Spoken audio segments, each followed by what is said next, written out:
You made it here. Whatever the day has asked of you, whatever it took, whatever it left behind, that's down now. You don't need to hold any of it anymore. Right now, in this moment, there's nothing else you need to be, nothing you need to fix, nothing you need to remember, nothing waiting on the other side of these words that can't wait a little longer. Tonight, we're going somewhere quiet, somewhere far from city lights and the hum of electricity, somewhere the air tastes clean and cold and full of pine, somewhere the only sound for miles is the soft pop of a small campfire and the vast, patient silence of a night sky so full of stars it seems almost impossible that you've seen skies before and never noticed they could look like this. So let yourself get comfortable now. Shift your weight if you need to. Let your legs relax completely. Feel them go heavy, sinking into wherever you're lying. Let your shoulders fall back. Let your jaw go soft. You don't have to do anything with your hands. Just let them rest, open and easy, wherever they've settled. Take one long, slow breath in through your nose and let it go. Good. We left in the late afternoon, where the sun was already tipping toward the tree line and the shadows has grown long and golden across the road. You remember how the city thinned out slowly. First the tall buildings, then the shopping centers, then the long stretches of residential streets with their familiar rhythms of driveways and letterboxes and dogs sleeping on front porches. And then, almost without noticing, the last of it was behind you. Just open land now, rolling fields on either side of the highway, the grass dry and sun bleached and turning amber in the evening light. The occasional farmhouse set far back from the road, a single upstairs window glowing warm yellow like a private lantern. The radio had been turned off somewhere along the edge of town, and nobody suggested turning it back on. That quiet was its own thing, not uncomfortable, the kind of quiet that settles in when you've finally stopped rushing, when the list of things you were supposed to do has been set down far behind you and you can't quite remember what was on it anyway. The car window was cracked just enough to let in a thin thread of cool air. You could smell it changing, something greener, something earthier, as the last of the pavement and exhaust gave way to soil and grass and to distant sweetness of wildflowers somewhere along the roadside ditch. The light kept dropping. The fields turned from amber to orange, then to a deep bruised gold. The sky ahead started to go purple at the horizon, that particular shade that exists for about 15 minutes on a clear evening before it deepens into true dark. You watch it happen. There's something about watching a sunset from a moving car that feels almost dreamlike. The landscape passing continuously on either side, the sky changing color above it all, and you just held inside it, carried along, not doing anything at all except being present. The road began to climb, gradually at first, Just a slight upward lean to the land, the engine note rising a fraction. Then, more noticeably, the fields giving way to denser vegetation, scrubby trees pushing up close to the roadsides, their branches beginning to lace overhead. The air coming through the cracked window turned cooler, still sharper. You could smell pine now, that clean, resinous scent that almost feels like it's doing something good to your lungs.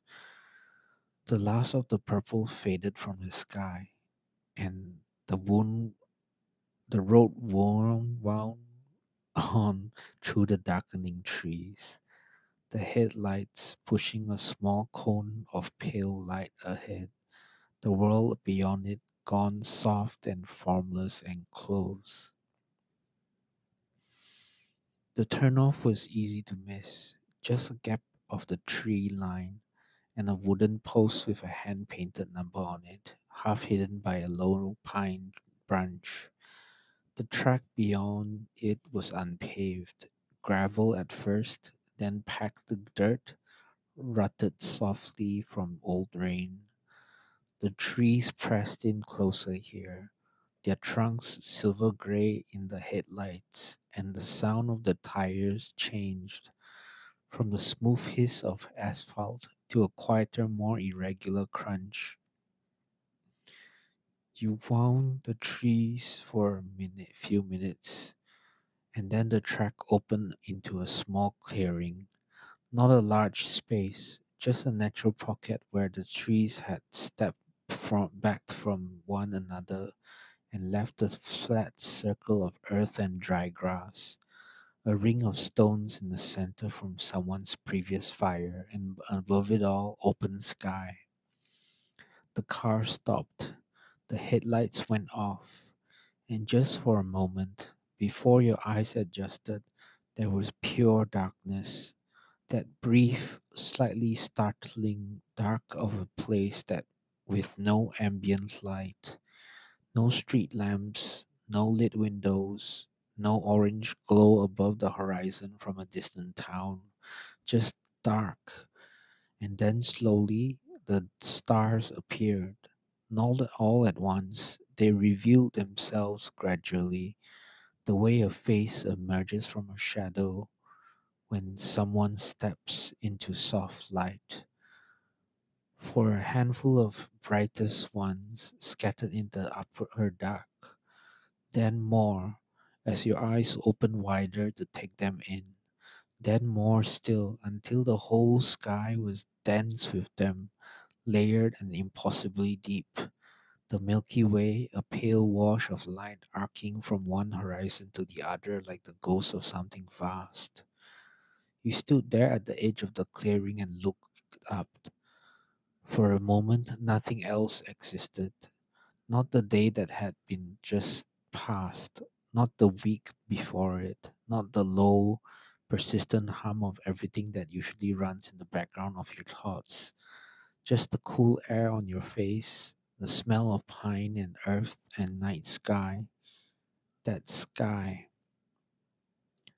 You set up camp near dark, which is a particular kind of calm task, simple and physical, requiring just enough attention to keep the mind from wandering, but not enough to raise the heartbeat. The tent went up with that familiar sequence of poles and clips and a soft snap of fabric gone taut. The sleeping bag unrolled and laid flat inside. The pillow settled at one end. Someone had thought to bring a small camp lantern, and it sat on the grass, giving off a warm circle of amber light, just enough to work by, not enough to disturb the stars overhead. Then the fire. The rings of stones was there already, dry pine needles gathered from under the nearest trees, a nest of them in the center, small twigs crossed over the top.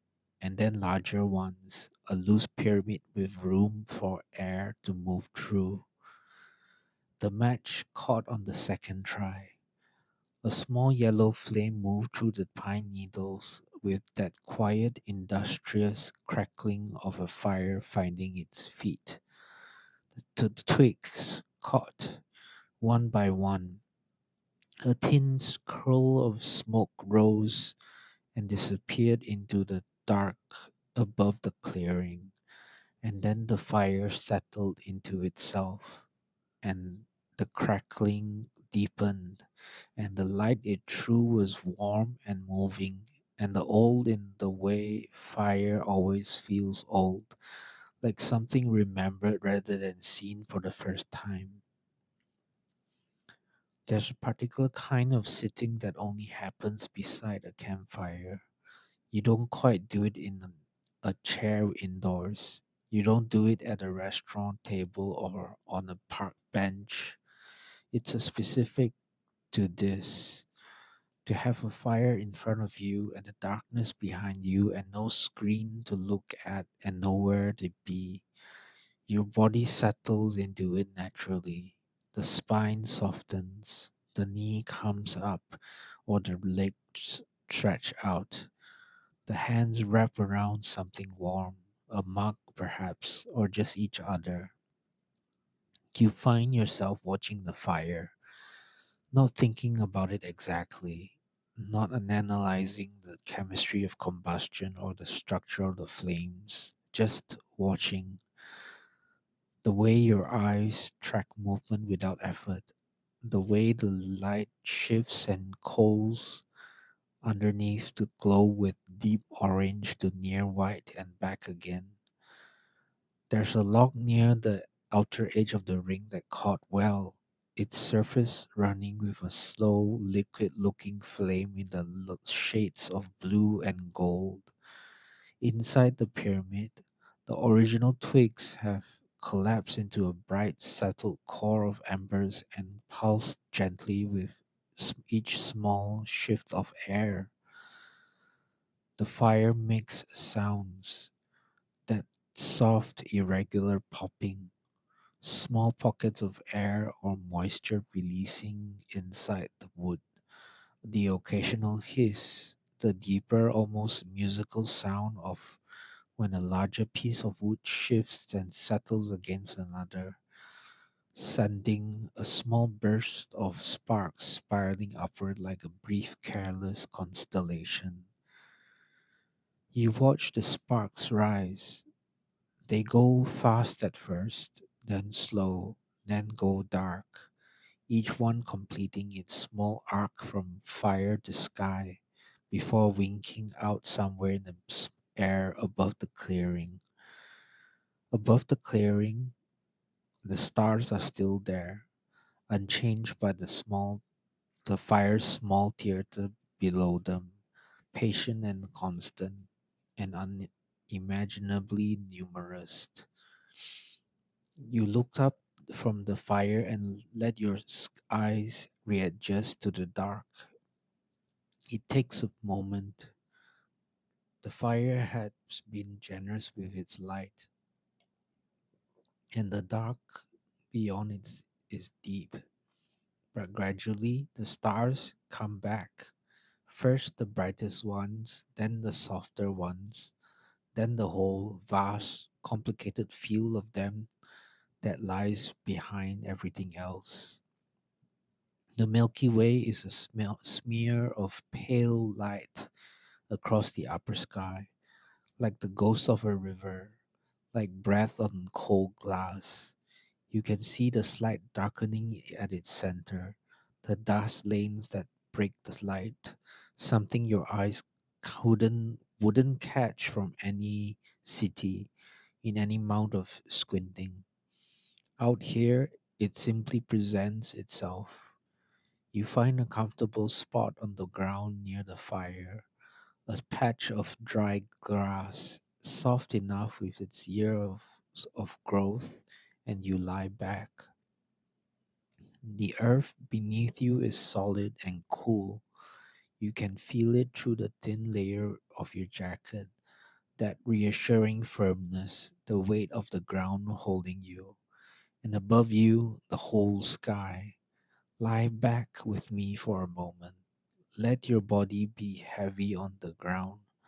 Let your arms fall out to your sides, palms up, fingers like loosely open. Let your legs go soft and wide. Let the earth take your whole weight. You don't have to hold yourself up anymore. Just breathe in and out, in and out. The fire beside you is steady now. It's past its early, eager stage and has settled into a long, even burn, less dramatic, more generous. The warmth it gives off reaches you in slow waves, touching the side of your face, the back of your hands. And above you, the stars are absolutely still. There's something you don't often see remarked upon, but it strikes you now. The sky is still not in the usual sense. The earth is turning, the stars are moving, everything is in motion in ways that would stagger the imagination if you let it. But from here, from this small patch of ground, on this scale, in this moment, they simply hold their positions, constant. The same stars that appeared last night and the night before and the night before that, going back further than anyone can really picture. The same stars that people lay under in other clearings, in other countries, in other centuries, looking up the same quiet wonder, feeling the same cool air on their faces, breathing and out in the same steady rhythm. There's something about the continuity that feels very soft and very comforting if you let it. All these people who looked up in the same sky, who felt what you're feeling right now, the smallness of it, the peace of it. The forest around the clearing is not silent. It has its own sounds, layered and alive, distinct from the city sounds you're so used to filtering out that you don't realize you're doing it anymore. Somewhere in the near trees, an owl calls once, a single hollow note, not mournful exactly, but carrying some quality of depth in it, like sound moving through something large and old, then silence again, and the owl does not repeat itself for a long while. There are insects too, not the close buzzing kind, but a sustained chorus of them somewhere in the grass beyond the clearing's edge, a high, continuous sound, almost like a tone, almost like the forest breathing out. You've heard crickets your whole life without quite listening to them, but lying here with no other sounds demanding your attention, you can hear the individual voices in the chorus, how some are closer, some further, some slightly faster than the others. The whole thing weaving together into something that has rhythm without repetition. There's a slight breeze moving from through the upper branches of the pines. You can hear it before you feel it, a soft rushing sound, like something very large and very gentle passing overhead. Then the cooler air reaches you, touches your forehead, moves on. The fire responds to the breeze too, a brief brightening, a crackle, then settling back to its steady exhale of warmth and light. From somewhere far off, difficult to tell exactly which direction sounds come from when they're this far away. There is what might be a stream, a soft, continuous murmur, faint enough that you're not always sure you can hear it, but present enough that you can keep finding it again in the space between other sounds. Water moving over stones somewhere in the dark. You find yourself breathing more slowly. Your chest rises and falls without your instruction. Your lungs fill the air empty with the quiet patience of something that knows exactly what it's doing and needs no help from you.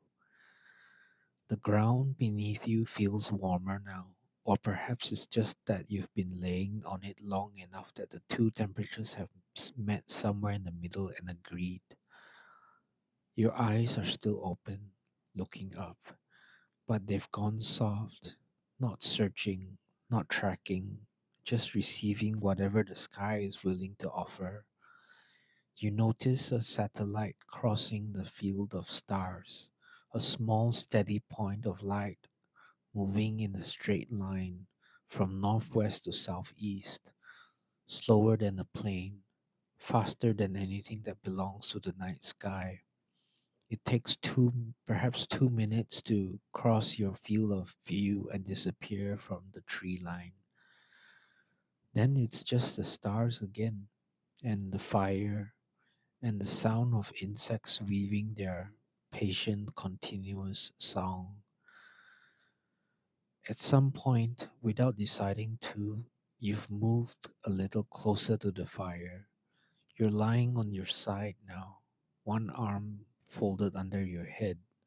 The fire may be 2 or 3 meters in front of you, close enough to feel its warmth fully, far enough that it doesn't press. You watch the coals. The original wood has mostly given way now. Its left is a landscape of glowing orange and red, deep and complex, like looking at something geological, old formations of heat and carbon, shifting with the fire's own private weather. Where the heat is greatest, the coals are pale, almost white gold. They pulse as the air moves through them, brightening and deepening, dimming with a rhythm so slow and steady it's almost like breathing. Breathing in, breathing out. There's a quality to the firelight that no other light source has. That slight, constant animation, the movement of it that keeps the eye gently occupied without demanding anything of the mind. It's why people have always sat around fires, you think, not just for warmth or cooking or safety, though all of that is true, but for this, for the particular quality of rest that only seems to come when there's something alive in front of you that doesn't require your response. The fire asks nothing. It doesn't need you to be interesting or productive or on time. It doesn't care what you achieved today or what you're behind on. It doesn't need you to say the right thing or perform the right emotion. It just burns and you just watch. And that's enough. Your eyes are heavier now, not dramatically, not the sudden drop of late night exhaustion, more like the slow, dignified weight of a body that has been given what it needed and is making its way toward rest without being rushed. The coals glow, the insects sing. Somewhere in the darkness above the clearing, the owls calls again, once briefly, then gone, and the stars hold their positions in the vast, patient dark. There's a particular state that comes sometimes, if you're lucky, on nights like this. Not quite sleep, not quite waking, a softening of the boundary between the two, where thoughts become less directed, where images arrive that hasn't been invited, where the ordinary logic of the waking mind relaxes its grip and something quieter moves through instead. You might feel it now, the sense that the fire is very far away, even though it's still there. The sense that the beneath you is both firm and somehow yielding. The sense that the sound of the night has grown more distant, more abstract, still present, but arriving from a greater depth. Let that happen. There's nothing to do with it, nothing to make of it. Just let the boundary soften. You find yourself thinking without quite deciding to about the age of the stars, the light that's traveling, that's arriving at your eyes now. It left its source long before you were born. Some of it left before this country had its name. Some of it left before there were cities, or ships, or written language. Some of it left before there were people at all. And it has been traveling since then, through the emptiness between stars, through nothing, at the only speed there is for light to travel. And tonight, of all the nights in all of time, it has arrived here, at this clearing, at your eyes. There's something about that thought that doesn't make you feel small exactly. Or if it does, it makes you feel small in the way that the ocean makes you feel small, not diminished, but relieved of a certain kind of heaviness, reminded that you don't have to be large, that being here, alive, breathing, lying on the ground, watching the ancient light arrive from across an incomprehensible distance, is already quite remarkable, quite enough. The fire makes a soft sound like a soft exhale, a log settling deeper into the coals, the wood giving up the last of itself to heat and light. A brief lightening, a small gift of flame, golden and upright for just a moment, then a gentling back into the deep, steady glow. Your breathing has slowed to match it. In, out, in, out. Time has gotten soft. You're not sure how long you've been here, beside the fire, under the stars, the sound of the night moving around you in its steady, unhurried way. It could be an hour, it could be longer. The usual apparatus by which you measure time, the phone, the clock, the next thing that needs to happen is not available to you here, and you find you don't miss it. Time is just moving quietly and without urgency. The fire is lower now, still warm and still present, but no longer asking you to be watched. The coals are a field of deep, steady orange, patient and sufficient, enough warmth to last the night, through the night. The sky has rotated just barely, almost too slowly to track, and the constellations you noticed earlier have shifted their positions by the width of a hand or two. The night is doing its long, slow turn. The insects are still singing. The breeze moves through the upper pines every few minutes, a slow exhalation of cool air that finds you briefly and moves on. Everything is as it should be.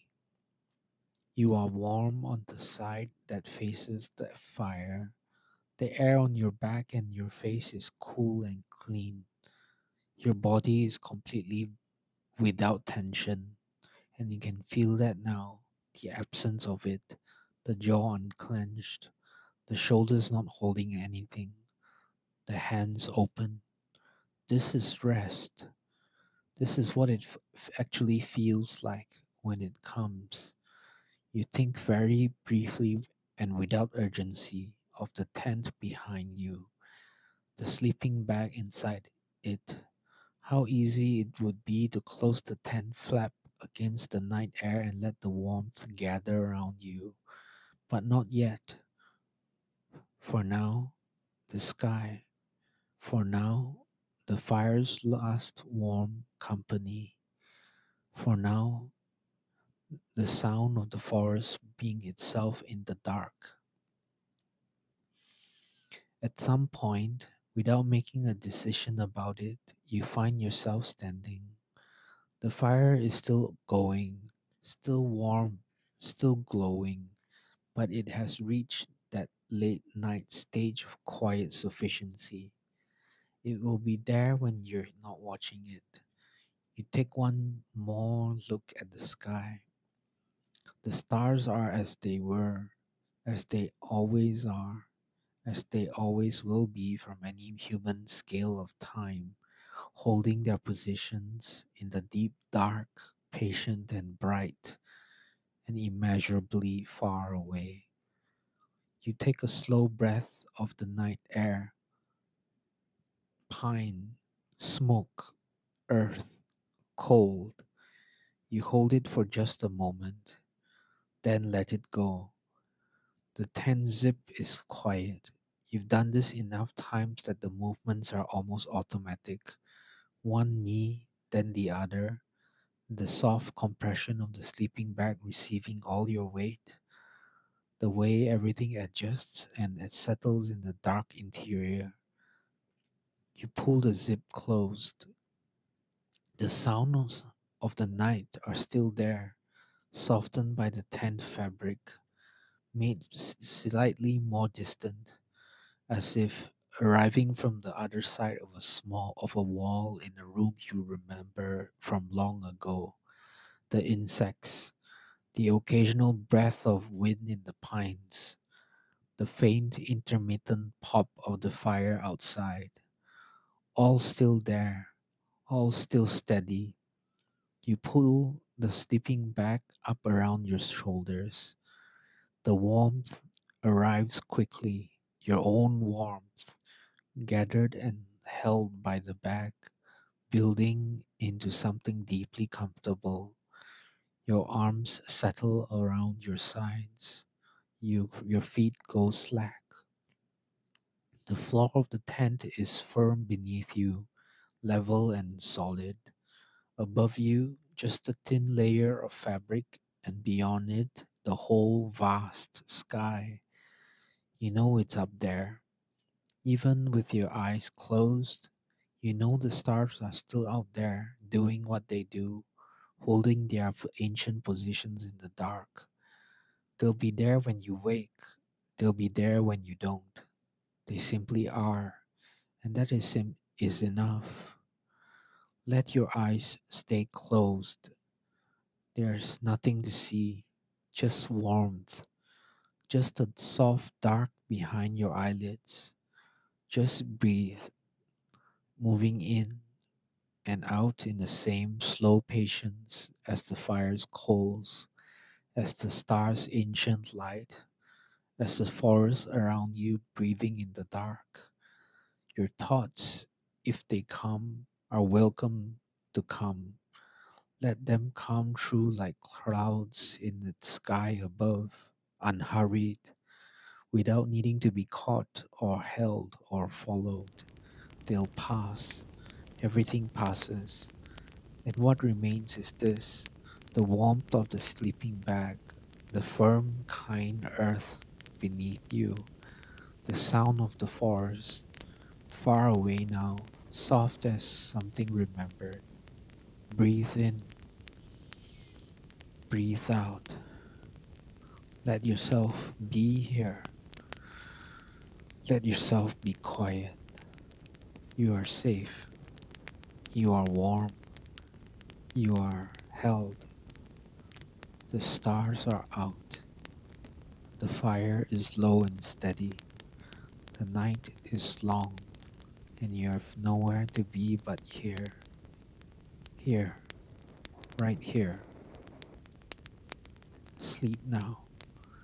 The morning is a long way away. The stars are keeping watch. The forest is keeping watch. Everything that needs tending is being tended to. You don't need to do anything at all. Just sleep. Just sleep.